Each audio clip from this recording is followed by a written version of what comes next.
Now in Slovakia, yes.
Char!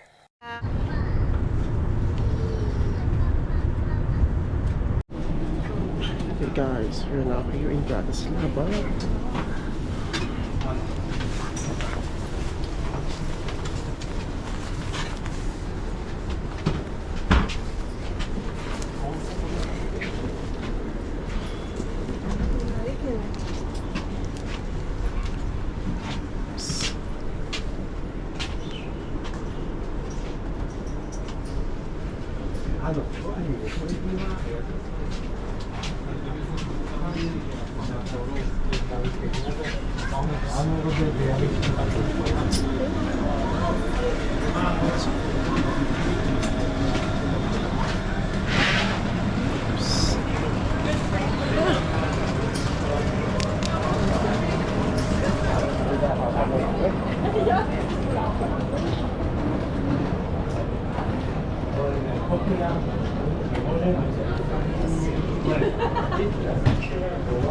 Drinks?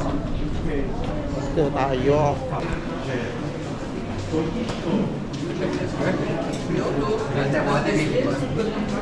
Slovakia pa eh. Gusto pa dito dumayo, no? Di magpirni.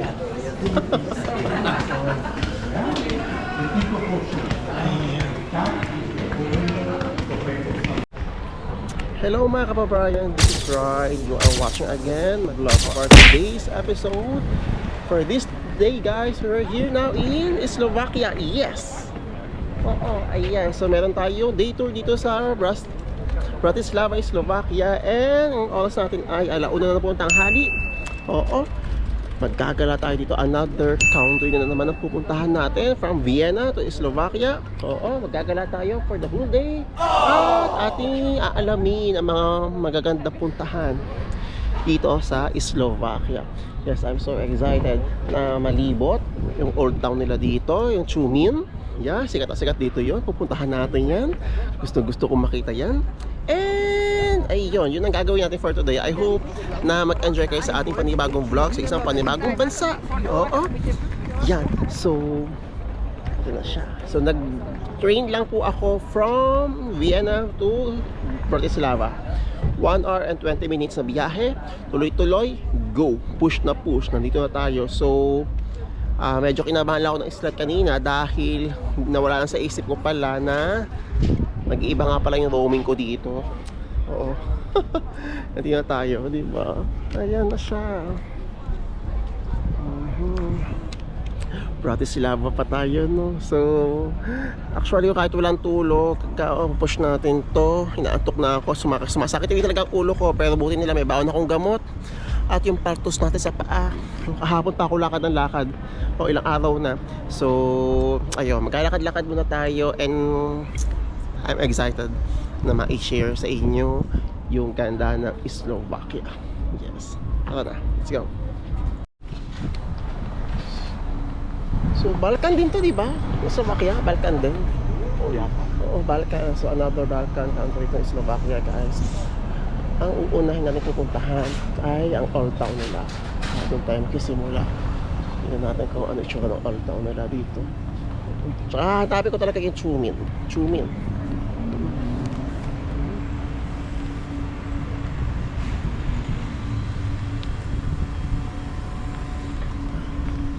Good thing na lang ng magandang panahon. Kasi last time na check ako kahapon ay makulimlim. So, buti maaraw ngayon. And kinakarry ko pa rin naman ang t-shirt. Maswerte.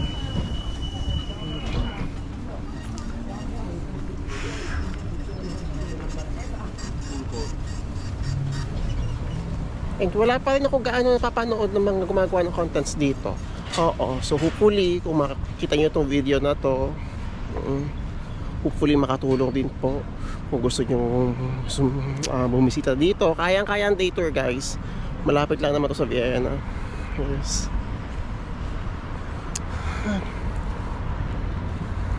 Nag-work kaya dito yung yung lingwahe ng Croatian.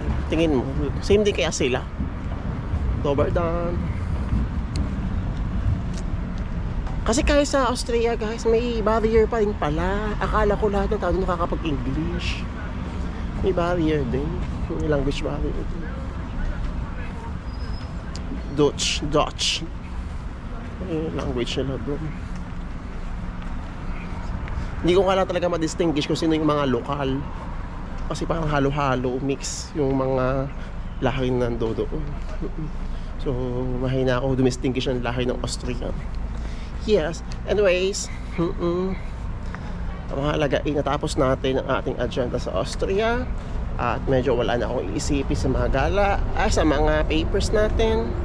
So siguro ang next ko namang aayusin ay yung mga SS, pag-ibig, ganyan. Pero mag-enjoy muna tayo sa bakasyon. Saan na ba tayo? Okay. Stickers. Tama lang. At syempre, di natin pa rin kalimutan ng ating flag patch at pin. Oo. Hindi pa rin nakakabili ng ref mag na sa Vienna. Kasi ang mahal. Although, mas mataas kasi yung cost of living sa Austria compared sa Croatia. Pero yung mga ref magnet naman na sa Dubrovnik, same price lang din naman sa Vienna. Di ko sure bakit ako namamahalan. Oo. Tapos, para ang hirap mamili ng mga pampasalubong doon. Kasi, mahal nga. 5 euros, 6 euros. Ganun. I think pababat. Kaya napakalaki tulong talaga, guys, na while you are doing this, mga gumagala-gala kayo, na meron kayong baon na data. Kasi Google Map talaga ang pag-asa natin. Saka Google. O din pupuntahan ninyo. Actually may mga ginawa naman tayong itinerary. Pero yun nga, parang nangyari yung isang last upload natin, diba? Halo. So ito, magsisimula tayo sa Old Town. I will share with you yung data eSIM na ginagamit ko ngayon. Oo. So nag-avail ako ng eSIM sa Holafly. So yan yung ginamit ko. Nag-avail din ako yan dati nung nag-Italy kami. Pero meron pa ako ng A1 SIM. Yes. So, ayan. I will put on my description, guys, yung link kung saan kayo pwede mag-avail ng mga only data. And mamaya siguro pagbalik ko ng Vienna, baka i-extend ko. O, kasi 3 days lang muna yung in-avail ko. Sinubukan ko kung gagana yung A1 SIM dito. Merong data, oo, pero sobrang bagal. Yes, gumagana po sa akin yung A1, yung tourist SIM from Croatia. Pero sobrang bagal po. Oo. Ayan. Diretso tayo. 13 minutes from here sa tinalakaran natin. Ayan.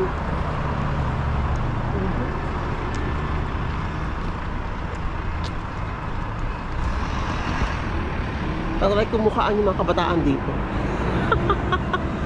Oo. Kasi sa Austria wala na ako medyo sa mga kabataan. Oo. Since sa Balkan ulit tayo, kasi ang lalaking tao talaga.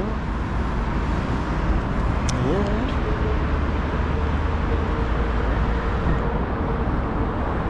So, welcome to Bratislava, Slovakia. Gusto mo yun? Yes. Lakad lang tayo, guys.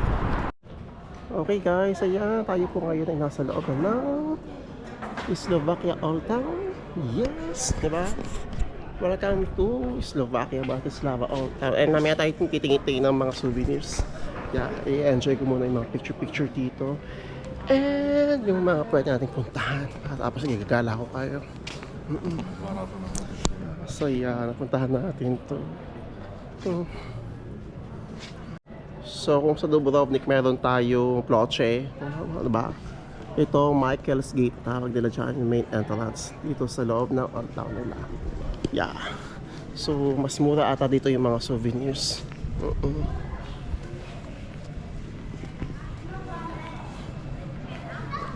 Paintings din, other paintings, bukaya nila.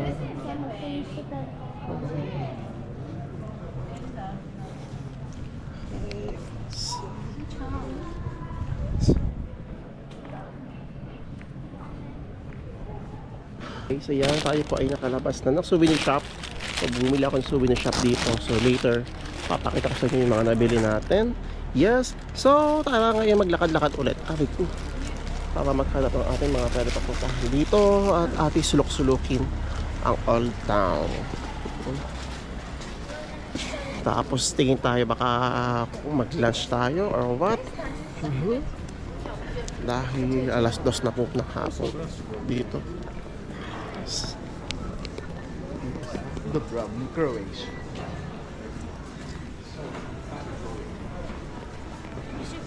Nasa bungad pa lang tayo. Ito mga pwede puntahan. Castle. Sige nga bro.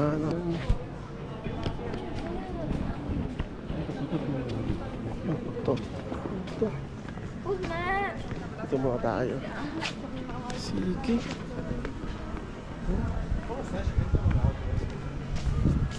Pipicture lang ko lang ito.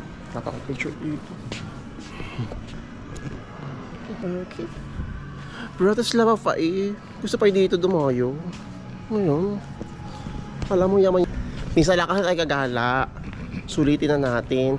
Minsan lang tayo bibigyan ng bakasyon ng ganitong buwan. Diba? Pero ang laki rin talagang advantage na ilang taon valid yung valid ng ID natin. Oo. Kasi yun yung struggle ko kapag nagre-renew ako. Tapos kapag renewal season ko na, dun yung bakasyon ko kasi winter, per months. So ngayon, at least, diba, may ilang taon pa valid yung ID ko. Yeah. Yung mga dapat na gusto ko talaga pupuntahan na natin yan sa next gala natin. Ayan. Ito ba yung fountain na nakita ko kanina? Hindi pa. Main square, char. Ito na ata yun. Oo, ito na yun. Ito na siya. Ayan. Ito yung nasa Google. Ating kita sa Google. Ito na siya.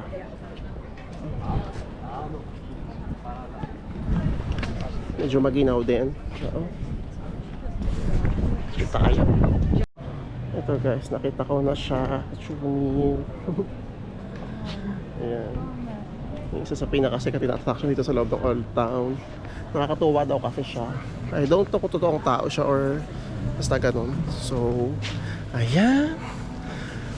Kakain muna tayo. Tapos, let's see. Paglabas natin ng Old Town, yung mga pupuntahan natin. Yes, nagugutom na ako. At buti na lang medyo nag-effect yung gamot na ininom ko kanina. Nag-lesser yung sakit ng ulo ko. Oo. So, yes. Kakain muna tayo guys ng lunch. Then, tuloy-tuloy tayo sa gala. Okay? Guys, kakain lang natin. Nag-McDo na lang tayo. In fairness sa mga bata dito ha. Malinis. Tahimik. Nagliligpit na pinagkainan. Very good. So, meron pa tayong isang pupuntahan. Kasi yung mga main attractions malapit dito sa Old Town. Naikutan natin yung Old Town, yung St. Michael's entrance, yung mga yung kanina, yung nalimutan ko na. Isa na lang o dalawa ata. Pupuntahan natin yan. Tapos, kung anong pwede magawa dito or kung babalik ka tayo ng Vienna. So, 1 hour, 30 minutes ng biyahe.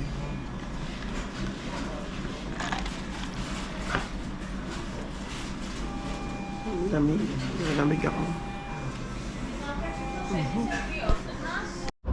Ayan guys, so tuloy-tuloy tayo sa paglalakad natin. And sa ating likod ang Slovakian Theater. Yes. So isa rin sa mga pinupuntahan dito ng mga performer, nag-o-opera, tsaka no? So ating hahanap, puntahan natin yung malaking statue na yun. And pupuntahan natin ng St. Martin's Cathedral. 7 minutes from here. Lapit lang. At medyo lumalaban pa rin yung balat ko. Pero ako po ay nilalamig na. Ewan ko ba bakit ito yung sinuot ko? Alam mo naman talaga, pakalakas sa lamig. 7 minutes. And very important din guys na kayo ay magbaon ng power bank. Lalo na sa makagaya ko, drain na ang battery. Ito.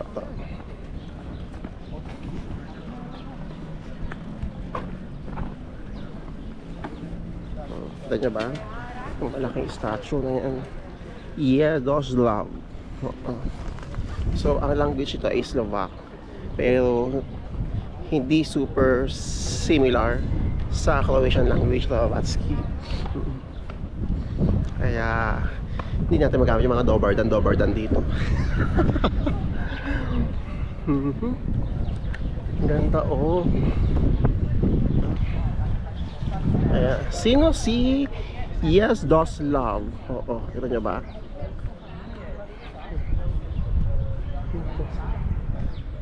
Yan. Okay guys, we're now here sa St. Martin's Cathedral. Oo, papasukin natin siya. Ito siya guys, pakita ko sa inyo.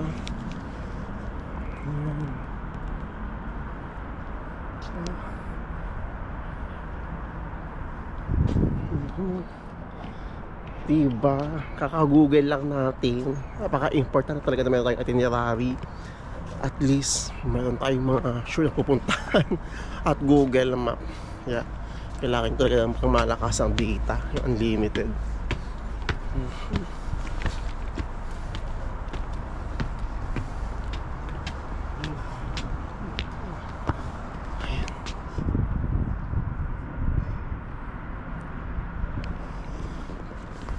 Pasok tayo sa loob. Yes.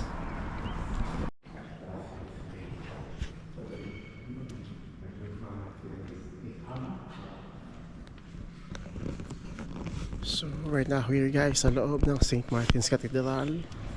Yes.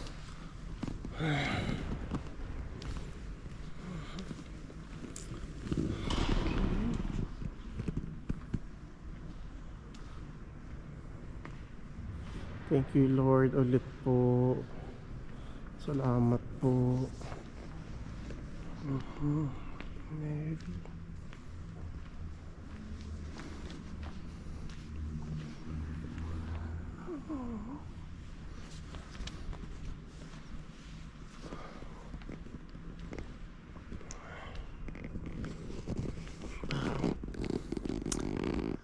Another everyday binibless tayo to Lord guys, tandaan nyo yan, okay? Kayo mapapagod magdasal. Lahat ng mga pinagpipray ninyo, ipaprovide ni Lord yan. Yes, niniwala ako dun. Perfect timing. Pag alam ni Lord na kayo ay ready na.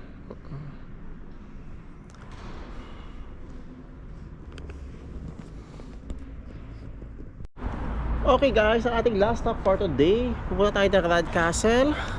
Oo. Hindi tayo na-inform. Mataas na hagdan pala to. Yes, ang lalakaran natin siya papunta doon. So after nyan, yun na. And ito yung UFO Tower. O ito na siya. Ayan. Ilog, hindi nyo makita. Ito ako. Wait lang. Pakita sa inyo. Itong malaking ilog na to, kung tayo sa Dubrovnik, pinapalibutan ng Adriatic Sea. Diba? Ito namang Slovakia ay pinapagitnaan ng Danube River. Ayan. Yung mahaba na yan. Danube River po. Tawag siya. Yung UFO Kimberley. Ay yung St. Martin Tower, yung simbahan. Yes. Ito na. Malapit tayo sa entrance ng Rad Castle. Yes.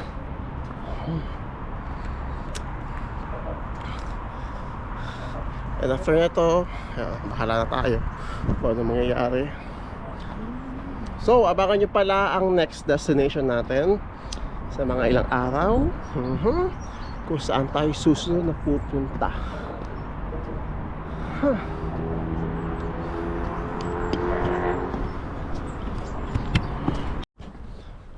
Ito na tayo, guys.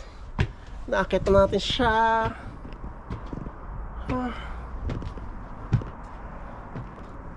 Grabe.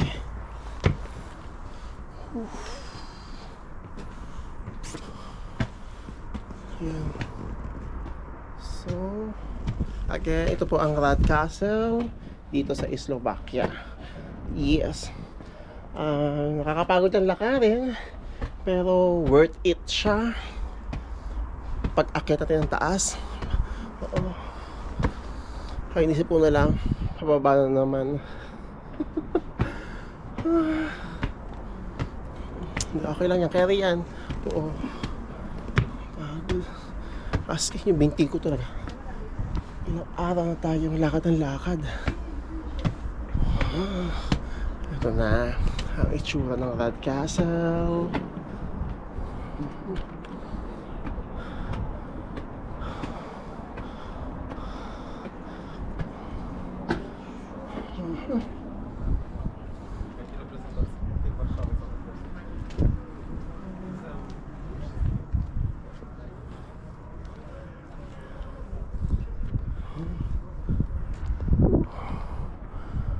Diba? Kitang-kita nyo lahat dito.